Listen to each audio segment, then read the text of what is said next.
Replacing rear brakes on Chevy tracks. Already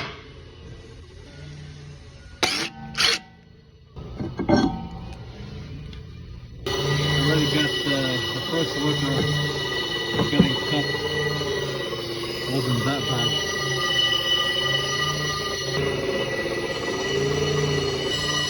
As you see, it's cleaning up nice. Once that one done, I gotta do this one, the second one.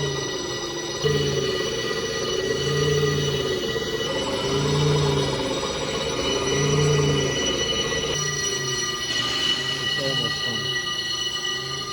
Look how much shaving we got. You know, we do a lot of breaks.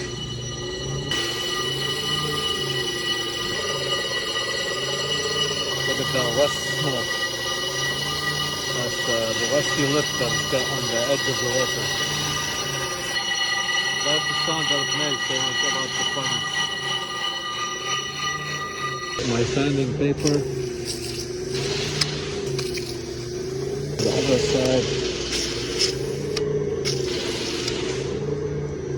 Right, that's very smooth. Kill this. Retrieve it back. See, this is moving away from the water. Kill the machine. Start taking everything apart.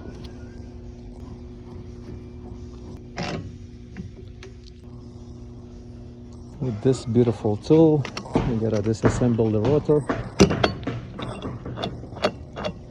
Alright, let's go install it.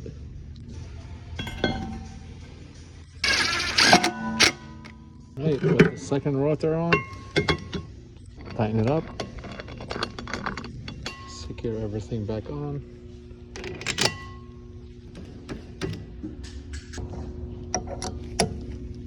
Okay, roll the blades forward, turn the machine on.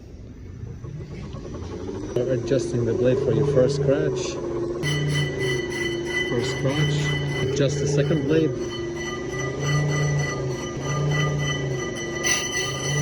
Second scratch, move the blade all the way up. We set the 0. Adjust my settings. I like to go up to 7. Both sides. Tighten up. Let it rip. Let the machine do its thing. And come back for it. I gotta push these brake calipers back with a beautiful tool. Got it from Amazon. Select the right tool. Gonna start adjusting. Okay, push the piston all the way back. Gotta do the other side now. In the meantime, let me check on my second rotor. As you see, it's cutting nice. We got dust smoke again. If you find this video useful, please subscribe, comment, like, and share.